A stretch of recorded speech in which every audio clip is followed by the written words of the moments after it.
Hello friends, स्वागत करुच्ची हमर YouTube channel को। तो friends, state population control board Odisha तरफ नियुक्ति आसी अछि। तो फ्रेंड्स, पोस्ट बहुत सारा पोस्ट वैकेंसी रहउची, जेमति गेला जूनियर असिस्टेंट पई रहउची आ मध्य रहउची। तो एठी रहउची आपनकर group B and group C post vacancy रहउची। तो पोस्ट रहउची जूनियर असिस्टेंट, जूनियर अकाउंटेंट पई रहउची, अकाउंटेंट पई मध्य रहउची।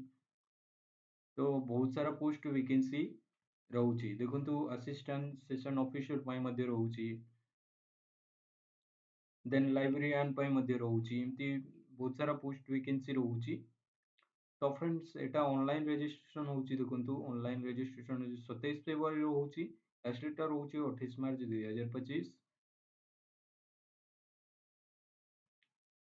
तो फ्रेंड्स, पोस्ट रहउची टोटल 75 गोटी पोस्ट वैकेंसी रहउची। तो एप्लिकेशन फीस देखंतु फ्रेंड्स, एप्लिकेशन फीस आपणकर ST SC women PWD candidate मान पई नील रहउची।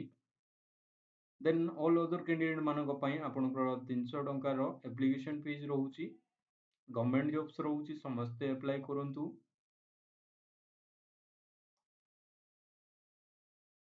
तो फ्रेंड्स, देखंतु ए थिला ऑफिशियल नोटिफिकेशन टा थिला। तो देखंतु जूनियर असिस्टेंट पई आपनकर सैलरी रहउची 19,900 रु 63,200 टंका रहउची।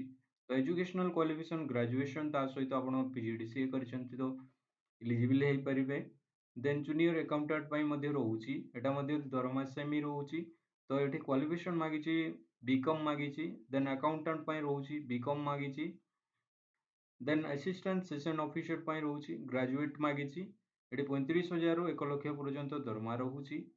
देन लैबोरेटरी असिस्टेंट पई रहउची, एटा बीएससी मागिची, फिजिक्स केमिस्ट्री बोटनी जे कोनोसी सब्जेक्ट करछंती तो आपण माने एलिजिबल रहि परिबे। सीनियर साइंटिफिक असिस्टेंट पई रहउची, एटा एमएससी करछंती तो एलिजिबल हेई परिबे। तो फ्रेंड्स, देखंतु एप्लिकेशन फीस आपणकर एप्लिकेशन फीस रहउची। Application fees ST SC PWD पई कोनोसी नाही। आउ अदर कैंडिडेट मान पई 300 टंकार एप्लिकेशन फीस रहउची। तो फ्रेंड्स, ए नोटिफिकेशन टू पाइबा को हेले आमे डिस्क्रिप्शन रे लिंक दे देबु, आपण माने देखि नेबे।